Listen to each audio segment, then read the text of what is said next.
Bernhard Riemann. Bernhard Riemann made profound far-sighted discoveries with lasting consequences for mathematics and our understanding of space, gravity, and time. Riemann geometry completely reformed the field of geometry and became the mathematical foundation of Einstein's general theory of relativity. Finding proof or disproof of the Riemann hypothesis continues to be the greatest, deepest unsolved problem in number theory. The search for solution has become the holy grail of mathematics. Another of Riemann's innovation, Riemann surfaces made a strong link between topology and complex function theory. Riemann was the first person to rigorously define the integral. George Friedrich Bernhard Riemann was born on September 17, 1826 in the rural village of Bressenlenz in northern Germany. He was the second of his parents' 6 children. His mother was Charlotte Ebel, the daughter of a government employee in the city of Hanover. His father was Friedrich Bernhard Riemann, a Lutheran pastor. Life was harsh for the family. They lived in a near poverty in accordance with the Lutheran practice. A solemn mood pervaded the home at all times. Although it was austere, Bernhard's home was also loving and caring. The threat of death from tuberculosis was present in the very air the family breathed. Their diet and nutrition was poor, and young Bernhard was plagued with persistent constipation. Although his brother and his 4 sisters reached adulthood, they all except for his sister Ida died at relatively young ages. Bernhard grew up 10 miles from Bressenlenz in the tiny village of Quickborn, where his father became the pastor when Bernhard was a toddler. Bernhard's parents believed the most important thing they could give their children was a solid education. Bernhard attended some classes in a village school, but most of his education came from homeschooling with his father. In his earliest years, Bernhard was interested in history, particularly ancient history. But it was always clear that this stuttering, painfully shy boy had one exceptional talent: mathematics. His father enlisted a local teacher by the name of Schultz to teach 10-year-old Bernhard arithmetic and geometry. But soon, Bernhard was teaching his teacher. In the spring of 1840, aged 13, Bernhard was sent to live with his maternal grandmother in the city of Hanover.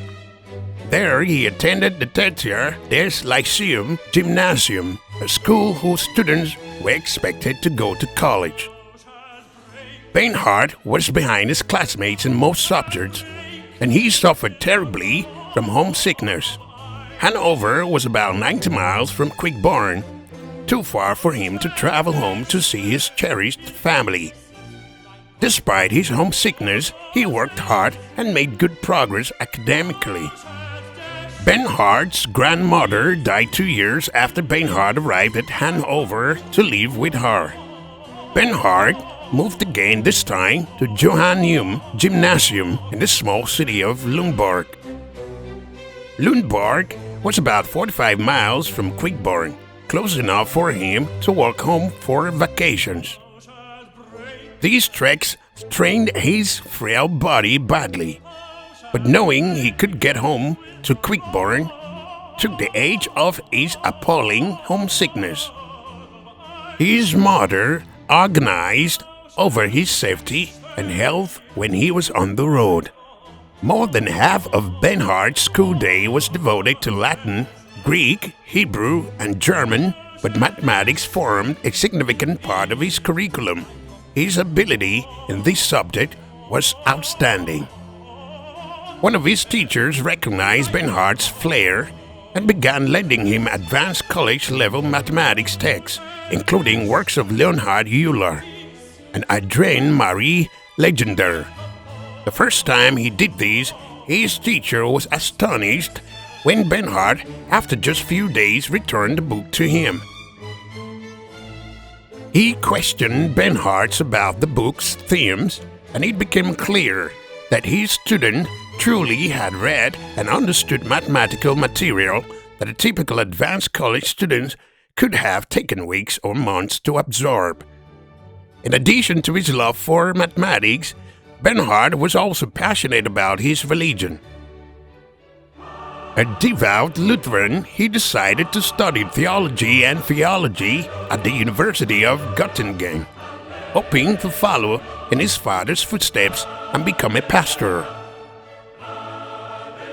This was a curious decision because Bernhard was introverted, terrified of public speaking, and generally uncomfortable around people. On the other hand, his father was a hero, and trying to emulate his hero was probably instinctive. Interestingly, Leonhard Euler was also the son of a Protestant pastor and also seemed destined to join the clergy. Bernhard Riemann entered Göttingen in spring of 1846, aged 19.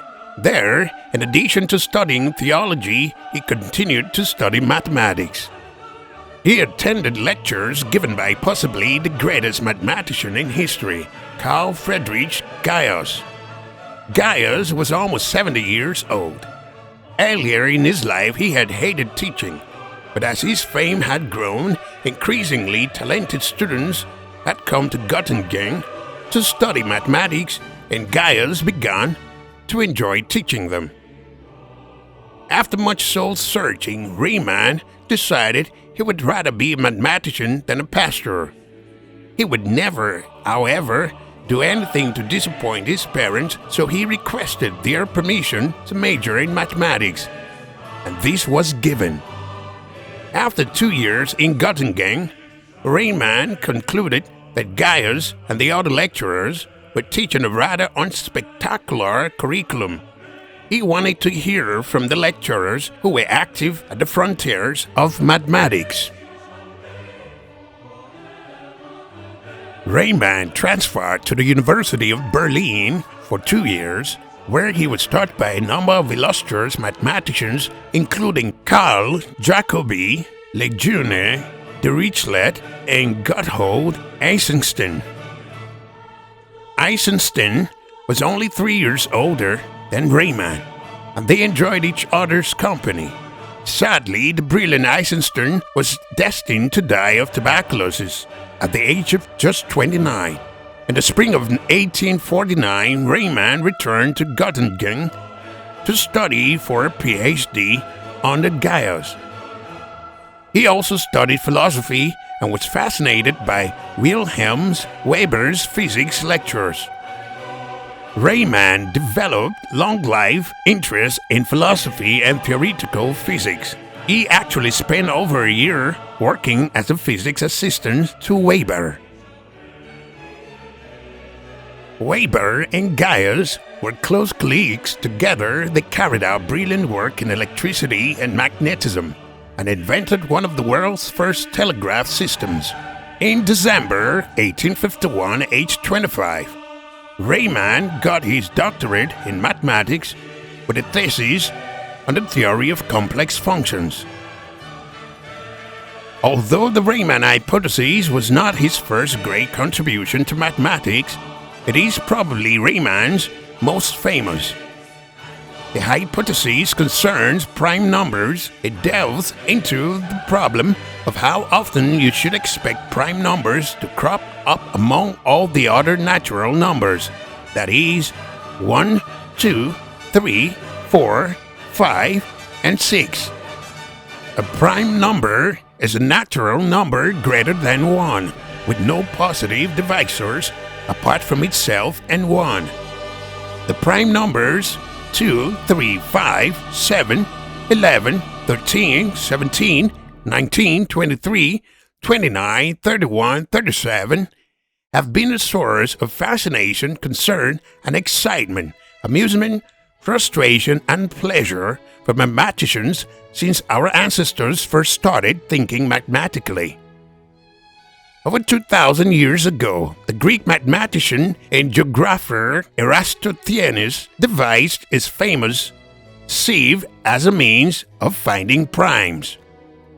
One reason for the love affair is that primes are the natural numbers from which all other natural numbers can be constructed.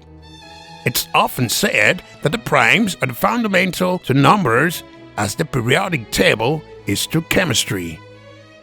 Prime numbers are random. They decline but never die. Between 1 to 100, you will find 25 prime numbers. Between 901 to 1000, you will find 14 prime numbers. And between 9901 to 10,000, you will find 8 prime numbers. These observations represent a relentless trend. As we count to ever higher numbers, prime numbers become rarer. They never disappear though. Euclid furnished us with a rather simple and beautiful proof that there is an infinite number of primes. Another crucial property of primes is that they seem to be scattered randomly among the natural numbers. There is no formula to predict when the next prime will show up, and they continue materializing apparently at random for as long as you care to continue counting. Is there a way to predict how many primes are present within any section of the number line, such as within the 100 numbers between 999, 999, 999, 901, and 1 billion? There are 4 if you are interested. Gauss had been fascinated by this question. He spent many hours in his youth in intense calculation identifying the prime numbers between 2 to 1 million. This was a truly phenomenal piece of work. It is hard to express how overwhelming the sheer scale of calculations required must have been. It was only achievable because the raw calculating power of Gauss' brain seems to have been close to superhuman. Gauss' work revealed mathematics in a light people do not often think about. When he counted the prime numbers, Gauss was acting like an experimental scientist, gathering data from which he could draw conclusions.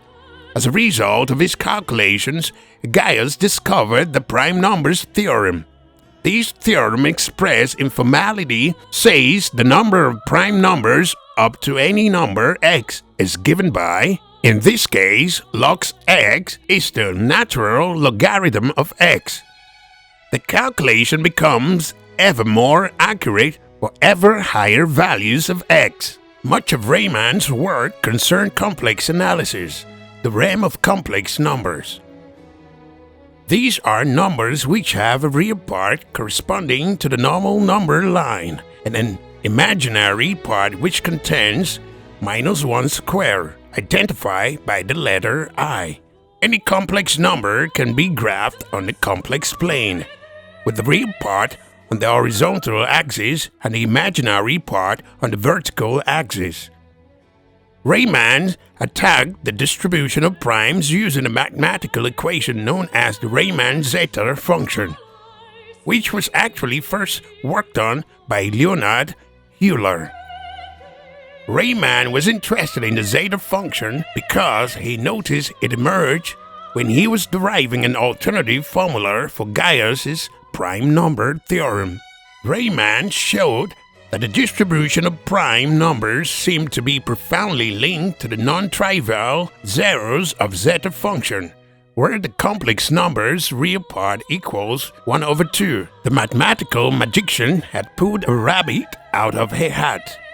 Although everyone had believed prime numbers were distributed randomly, there in fact seems to be some sort of pattern determined by the zeta function's zeros. But Riemann couldn't provide a mathematical proof of his hypothesis. This meant he could not prove that zeta function's zeros and the distribution of prime numbers are linked in all circumstances. Without a doubt, it would be desirable to have a rigorous proof of this proposition. However, I have left this research aside for the time being after some quick unsuccessful attempts because it appears to be unnecessary for the immediate goal of my study. Bernhard Riemann, 1859. Well, at least Riemann didn't say he had proved it, but there wasn't enough room in the margin to write it out. Whether the Riemann hypothesis is correct or not has significant consequences for the distribution of prime numbers and of number theory and mathematics. In fact, a large body of published mathematics research relies on the truth of the Riemann hypothesis. If it's ever shown to be untrue, a considerable amount of backpedaling will be necessary. In 1900, the brilliant mathematician David Hilbert called on his colleagues to resolve the question of Riemann's hypothesis once and for all. It was one of the famous 23 problems he said must be addressed for mathematics to push ahead successfully. Today, only 3 serious problems posed by Hilbert still require a solution. One is the Riemann hypothesis. A prize of $1 million from the Clay Mathematics Institute awaits anyone who can prove or disprove it. Anyone thinking of working on the proof should bear in mind that in 1931, Kurt Gödel published his incompleteness theorems, establishing that some of mathematical statements are impossible to either prove or disprove. It's possible, although unlikely, that the Riemann hypothesis is actually undecidable. 8 years before his startling work with prime numbers, Riemann, aged 25, got his doctorate in mathematics in December 1851. His thesis considered the theory of complex functions. These are functions in which the independent and dependent variables are both complex numbers. Riemann revealed his discovery of Riemann's surfaces, providing a strong link between topology and complex function theory. Riemann could actually have got his doctorate much sooner, but he was slowed by his perfectionist streak. This streak hindered him throughout his career, with the result that he published less than he might have. Gauss seldom praised living mathematicians. However, his assessment of Riemann's thesis was exceptional. There is no place like home. Riemann never enjoyed good physical health. His whole life revolved around emotional rock of his family and childhood home in Quickborn. It gave him an immense amount of joy to return there and relive old times and familiar surroundings. The death of his mother and then his father, and the subsequent relocation of his siblings removed that rock, upsetting him considerably. Misery improves the company. Social awkwardness and shyness made it difficult for Riemann to communicate effectively. Very few students attended his lectures at Göttingen. He felt as if the students and his colleagues disliked him. This was not actually true. In 1857, when the strain of work and his impression that nobody liked him grew too much to bear, Riemann retreated to the Harz Mountains suffering from depression. One of his colleagues, Richard Denekind, who held Riemann in highest regard and who actually recorded much of what we know of his life, traveled to the mountains and kept Riemann's company, going on long hikes with him until his spirits improved. Usually, Riemann addressed bouts of depression by shutting out the world and concentrating on work. In 1859, Göttingen's chair of mathematics, Legionnaire Dirichlet, died. He was replaced by Riemann, who was 32 years old. In 1862, Riemann found the courage to propose marriage to 27-year-old Elise Koch, one of his sister's friends. Elise accepted, and they had one daughter, Ida, born in 1863. A month after his wedding, Riemann suffered an attack of pleurisy, a painful inflammation of the lungs that, among other things, can be caused by tuberculosis. In his final years, Riemann made several trips to Italy, where the milder climate eased his tuberculosis. Indeed, his daughter Ida was born in Pisa. Riemann enjoyed life in Italy. He loved the artworks he saw there, and he felt more carefree and relaxed than he did in Göttingen. On his final day of life, he knew the end was near. He sat under a fig tree working on mathematics and enjoying the view. His Christian faith remained strong to the end. He died just after saying, "Forgive us our debts," while he and his wife Elise recited the Lord's Prayer together.